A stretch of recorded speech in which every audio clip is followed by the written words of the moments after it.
September 2012. A startup is a company designed to grow fast. Being newly founded does not in itself make a company a startup. Nor is it necessary for a startup to work on technology or take venture funding or have some sort of exit. The only essential thing is growth. Everything else we associate with startups follows from growth. If you want to start one, it's important to understand that. Startups are so hard that you can't be pointed off to the side and hope to succeed. You have to know that growth is what you're after. The good news is, if you get growth, everything else tends to fall into place, which means you can use growth like a compass to make almost every decision you face. Redwoods, let's start with a distinction that should be obvious but is often overlooked. Not every newly founded company is a startup. Millions of companies are started every year in the US. Only a tiny fraction are startups. Most are service businesses, restaurants, barbershops, plumbers, and so on. These are not startups, except in a few unusual cases. A barbershop isn't designed to grow fast, whereas a search engine, for example, when I say startups are designed to grow fast, I mean it, in two senses. Partly I mean designed in the sense of intended, because most startups fail. But I also mean startups are different by nature in the same way a redwood seedling has a different destiny from a bean sprout. That difference is why there's a distinct word, startup, for companies designed to grow fast. If all companies were essentially similar, but some through luck or the efforts of their founders ended up growing very fast, we wouldn't need a separate word. We could just talk about super successful companies and less successful ones. But in fact, startups do have a different sort of DNA from other businesses. Google is not just a barbershop whose founders were unusually lucky and hardworking. Google was different from the beginning. To grow rapidly, you need to make something you can sell to a big market. That's the difference between Google and a barbershop. A barbershop doesn't scale. For a company to grow really big, it must make something lots of people want and reach and serve all those people. Barbershops are doing fine in the A department. Almost everyone needs their haircut. The problem for a barbershop, as for any retail establishment, is a barbershop serves customers in person, and few will travel far for a haircut. And even if they did, the barbershop couldn't accommodate them. Writing software is a great way to solve, but you can still end up constrained in If you write software to teach Tibetan to Hungarian speakers, you'll be able to reach most of the people who want it, but there won't be many of them. If you make software to teach English to Chinese speakers, however, you're in sort of startup territory. Most businesses are tightly constrained in or B. The distinctive feature of successful startups is that they're not ideas. It might seem that it would always be better to start a startup than an ordinary business. If you're going to start a company, why not start the type with the most potential? The catch is that this is a fairly efficient market. If you write software to teach Tibetan to Hungarians, you won't have much competition.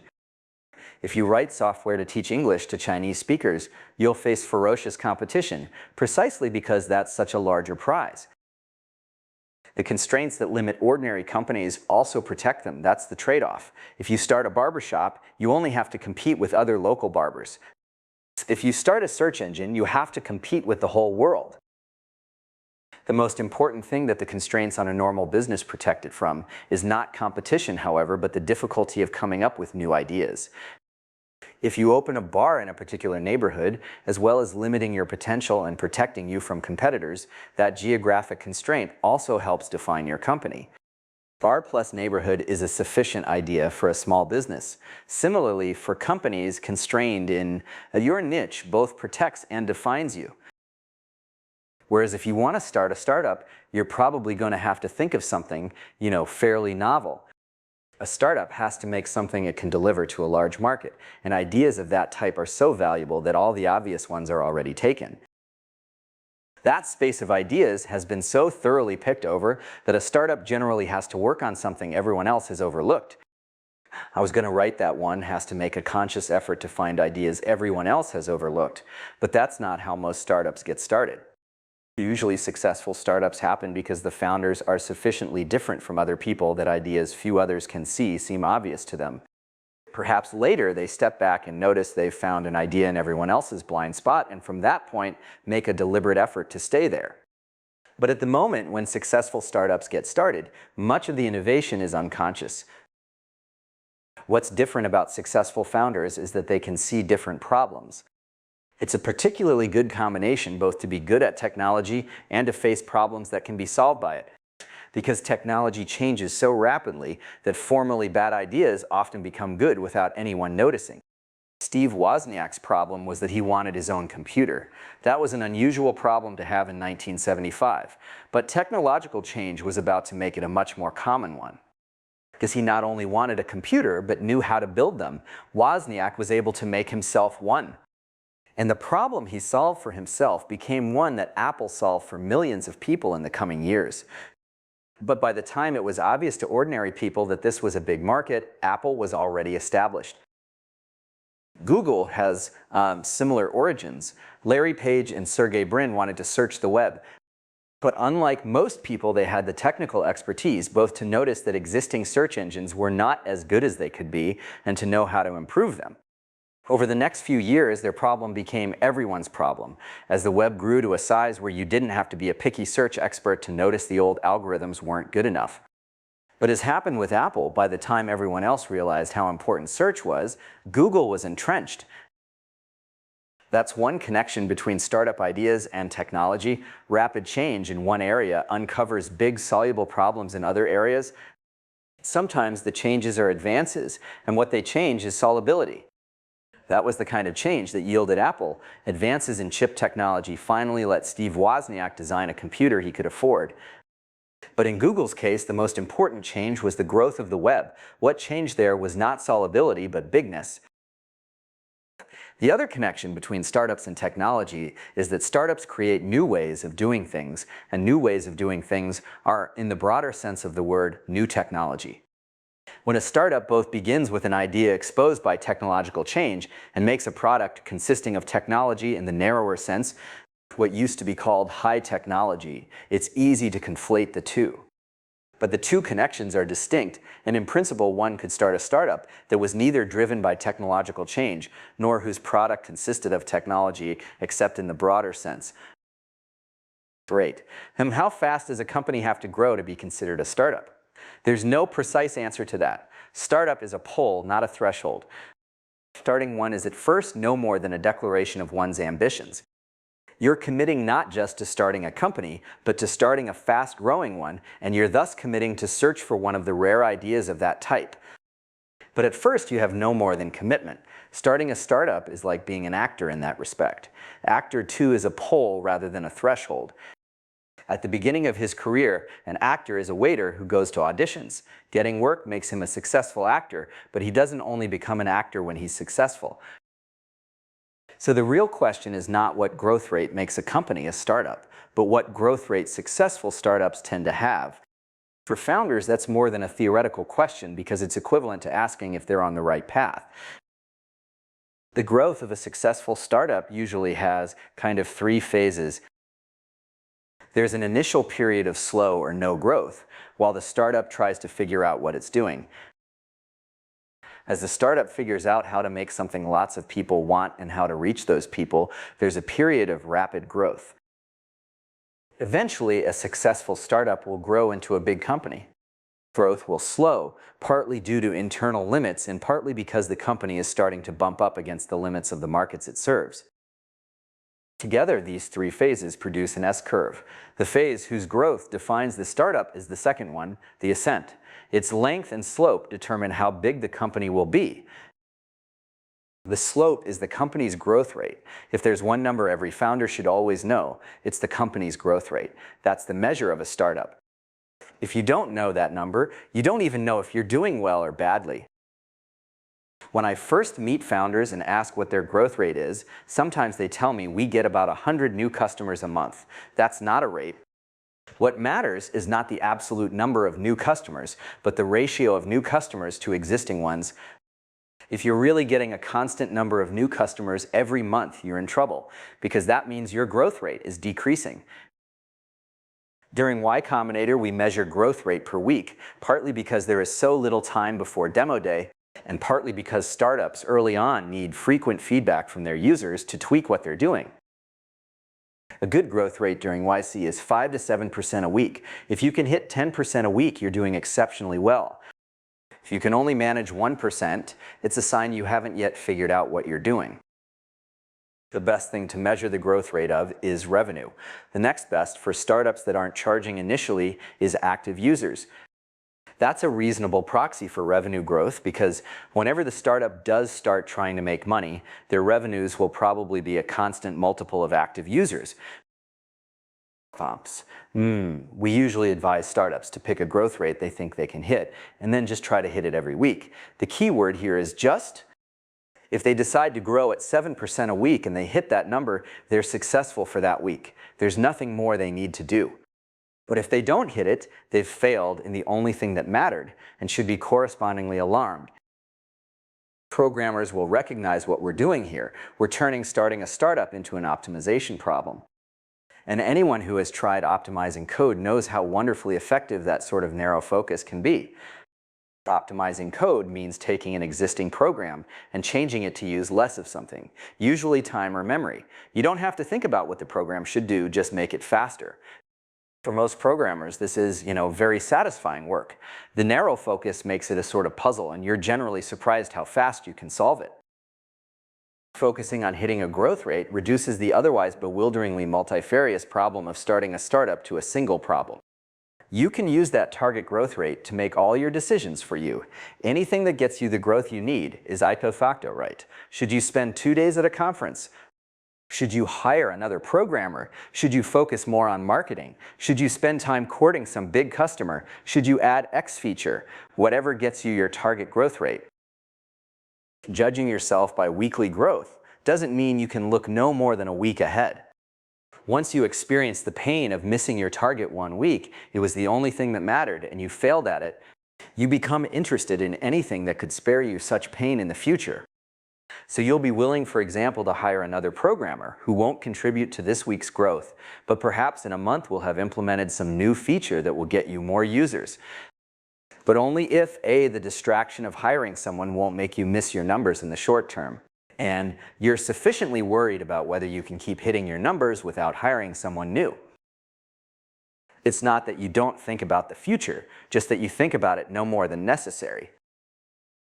In theory, this sort of hill climbing could get a startup into trouble. They could end up on a local maximum, but in practice that never happens. Having to hit a growth number every week forces founders to act, and acting versus not acting is the high bit of succeeding. 9 times out of 10, sitting around strategizing is just a form of procrastination, whereas founders' intuitions about which hill to climb are usually better than they realize. Plus, the maxima in the space of startup ideas are not spiky and isolated. Most fairly good ideas are adjacent to even better ones. The fascinating thing about optimizing for growth is that it can actually discover startup ideas. You can use the need for growth as a form of evolutionary pressure. If you start out with some initial plan and modify it as necessary to keep hitting, say, 10% weekly growth, you may end up with a quite different company than you meant to start. But anything that grows consistently at 10% a week is, almost certainly a better idea than you started with. There's a parallel here to small businesses. Just as the constraint of being located in a particular neighborhood helps define a bar, the constraint of growing at a certain rate can help define a startup. You'll generally do best to follow that constraint wherever it leads rather than being influenced by some initial vision. As a scientist is better off following the truth wherever it leads rather than being influenced by what he wishes were the case. When Richard Feynman said that the imagination of nature was greater than the imagination of man, he meant that if you just keep following the truth, you'll discover cooler things than you could ever have made up. For startups, growth is a constraint much like truth. Every successful startup is at least partly a product of the imagination of growth. Value. It's hard to find something that grows consistently at several percent a week, but if you do, you may have found something surprisingly valuable. If we project forward, we see why. Growing 1% a week compounds to 1.7 times over a year. 2% a week comes to 2.8 times. 5% a week, 12.6 times. 7% a week comes to 33.7 times. And 10% a week, 142 times a year. company that grows at 1% a week will grow 1.7 times a year, whereas a company that grows at 5% a week will grow 12.6 times. A company making $1,000 a month, a typical number early in YC, and growing at 1% a week will 4 years later be making $7,900 a month, which is less than a good programmer makes in salary in Silicon Valley.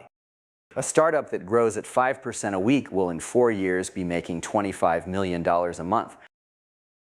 Our ancestors must rarely have encountered cases of exponential growth. Because our intuitions are no guide here, what happens to fast-growing startups tends to surprise even the founders.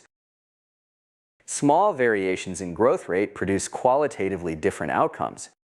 That's why there's a separate word for startups, and why startups do things that ordinary companies don't, like raising money and getting acquired. And strangely enough, it's also why they fail so frequently. Considering how valuable a successful startup can become, anyone familiar with the concept of expected value would be surprised if the failure rate weren't high. If a successful startup could make a founder $100 million, then even if the chance of succeeding were only 1%, the expected value of starting one would be $1 million. And the probability of a group of sufficiently smart and determined founders succeeding on that scale might be significantly over 1%. For the right people, for example, the young Bill Gates, the probability might be 20% or even 50%. So it's not surprising that so many want to take a shot at it. In an efficient market, the number of failed startups should be proportionate to the size of the successes. And since the latter is huge, the former should be too. What this means is that at any given time, the great majority of startups will be working on something that's never going to go anywhere, and yet glorifying their doomed efforts with the grandiose title of startup. This doesn't bother me. It's the same with other high beta vocations like being an actor or a novelist. I've long since gotten used to it. But it seems to bother a lot of people, particularly those who've started ordinary businesses. Many are annoyed that these so-called startups get all the attention when hardly any of them will amount to anything. If they step back and looked at the whole picture, they might be less indignant. The mistake they're making is that by basing their opinions on anecdotal evidence, they're implicitly judging by the median rather than the average. If you judge by the median startup, the whole concept of a startup seems like a fraud. You have to invent a bubble to explain why founders want to start them or investors want to fund them. But it's a mistake to use the median in a domain with so much variation. If you look at the average outcome rather than the median, you can understand why investors like them and why, if they aren't median people, it's a rational choice for founders to start them. Why do investors like startups so much? Why are they so hot to invest in photo sharing apps rather than solid money-making businesses? Not only for the obvious reason. The test of any investment is the ratio of return to risk. Startups pass that test because although they're appallingly risky, the returns when they do succeed are so high. But that's not the only reason investors like startups. An ordinary, slower growing business might have just as good a ratio of return to risk if both were lower. So why are VCs interested only in high-growth companies? The reason is that they get paid by getting their capital back, ideally after the startup IPOs or failing that when it's acquired. The other way to get returns from an investment is in the form of dividends. Why isn't there a parallel VC industry that invests in ordinary companies in return for a percentage of their profits? Because it's too easy for people who control a private company to funnel its revenues to themselves, for example, by buying overpriced components from a supplier they control, while making it look like the company is making little profit. Anyone who invested in private companies in return for dividends would have to pay close attention to their books. The reason VCs like to invest in startups is not simply the returns, but also because such investments are so easy to oversee. The founders can't enrich themselves without also enriching the investors. Why do founders want to take the VC's money? Growth again. The constraint between good ideas and growth operates in both directions. It's not merely that you need a scalable idea to grow. If you have such an idea and don't grow fast enough, competitors will. Growing too slowly is particularly dangerous in a business with network effects, which the best startups usually have to some degree. Almost every company needs some amount of funding to get started, but startups often raise money even when they are or could be profitable.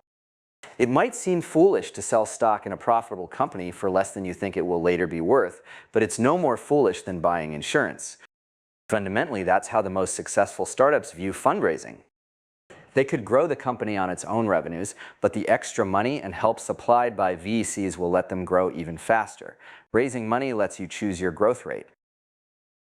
Money to grow faster is always at the command of the most successful startups because the VCs need them more than they need the VCs. A profitable startup could, if it wanted, just grow on its own revenues. Growing slower might be slightly dangerous, but chances are it wouldn't kill them. Whereas VCs need to invest in startups, and in particular the most successful startups, or they'll be out of business, which means that any sufficiently promising startup will be offered money on terms they'd be crazy to refuse. And yet, because of the scale of the successes in the startup business, VCs can still make money from such investments. You'd have to be crazy to believe your company was going to become as valuable as a high growth rate can make it, but some do. Pretty much every successful startup will get acquisition offers too. Why? What is it about startups that makes other companies want to buy them? Fundamentally the same thing that makes everyone else want the stock of successful startups. A rapidly growing company is valuable. eBay bought PayPal, for example, because PayPal is now responsible for 43% of their sales and probably more of their growth. But acquirers have an additional reason to want startups. A rapidly growing company is not merely valuable, but dangerous. If it keeps expanding, it might expand into the acquirer's own territory. Most product acquisitions have some component of fear. Even if an acquirer isn't threatened by the startup itself, they might be alarmed at the thought of what a competitor could do with it. And because startups are in this sense doubly valuable to acquirers, acquirers will often pay more than an ordinary investor would. Understand, the combination of founders, investors, and acquirers forms a natural ecosystem. It works so well that those who don't understand it are driven to invent conspiracy theories to explain how neatly things sometimes turn out, just as our ancestors did to explain the apparently too neat workings of the natural world. But there is no secret cabal making it all work. If you start from the mistaken assumption that Instagram was worthless, you have to invent a secret boss to force Mark Zuckerberg to buy it. To anyone who knows Mark Zuckerberg, that is the reductio ad absurdum of the initial assumption. The reason he bought Instagram was that it was valuable and dangerous, and what made it so was growth. If you want to understand startups, understand growth. Growth drives everything in this world. Growth is why startups usually work on technology, because ideas for fast-growing companies are so rare that the best way to find new ones is to discover those recently made viable by change, and technology is the best source of rapid change. Growth is why it's a rational choice economically for so many founders to try starting a startup. Growth makes the successful companies so valuable that the expected value is high, even though the risk is too. Growth is why VCs want to invest in startups, not just because the returns are high, but also because generating returns from capital gains is easier to manage than generating returns from dividends. Growth explains why the most successful startups take VC money even if they don't need to. It lets them choose their growth rate. And growth explains why successful startups almost invariably get acquisition offers. To acquire as a fast-growing company is not merely valuable but dangerous too. It's not just that if you want to succeed in some domain, you have to understand the forces driving it. Understanding growth is what starting a startup consists of. What you're really doing, and to the dismay of some observers, all you're really doing when you start a startup is committing to solve a harder type of problem than ordinary businesses do. You're committing to search for one of the rare ideas that generates rapid growth, because these ideas are so valuable. Finding one is hard. The startup is the embodiment of your discovery so far. Starting a startup is thus very much like deciding to be a research scientist. You're not committing to solve any specific problem. You don't know for sure which problems are soluble, but you're committing to try to discover something no one knew before. A startup founder is, in effect, an economic research scientist. Most don't discover anything that remarkable, but some discover relativity. A footnote.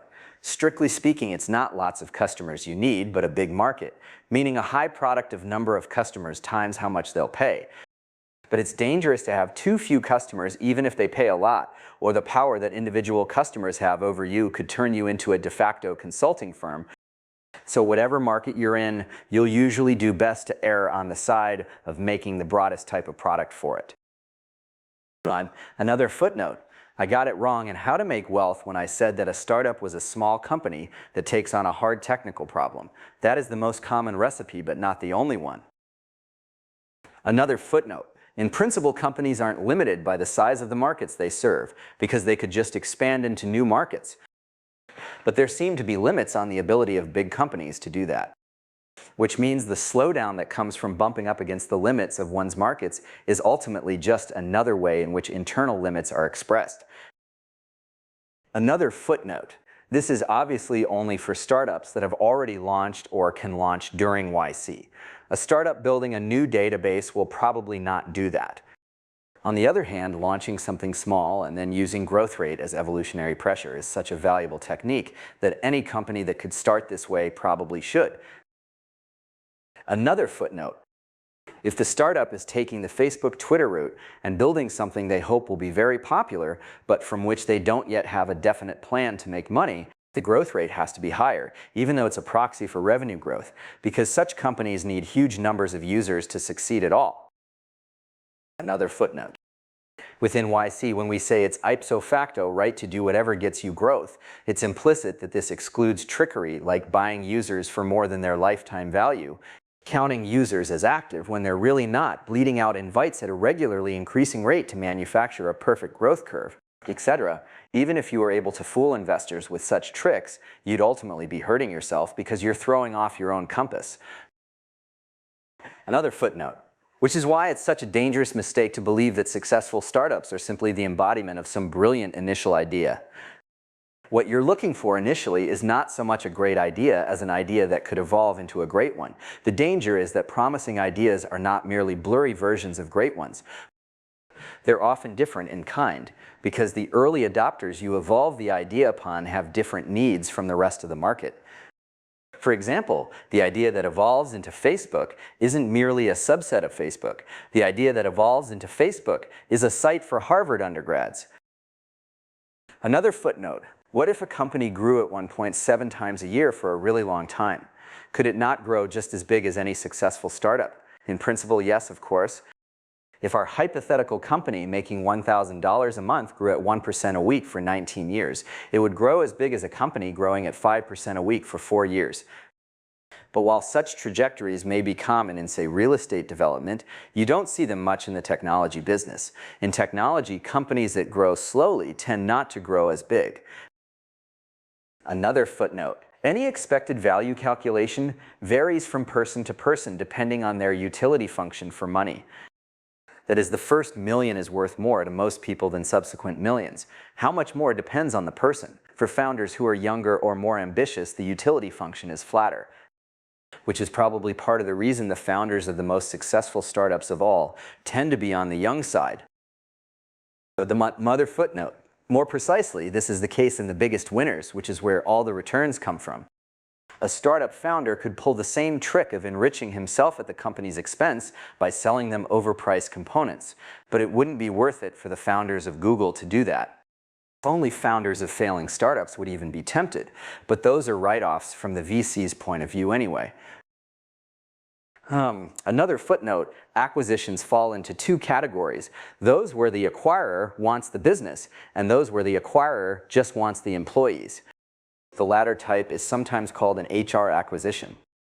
Though nominally acquisitions and sometimes on a scale that has a significant effect on the expected value calculation for potential founders, HR acquisitions are viewed by acquirers as more akin to hiring bonuses. Another footnote. I once explained this to some founders who had recently arrived from Russia.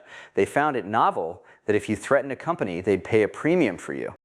In Russia, they just kill you, they said, and they were only partly joking.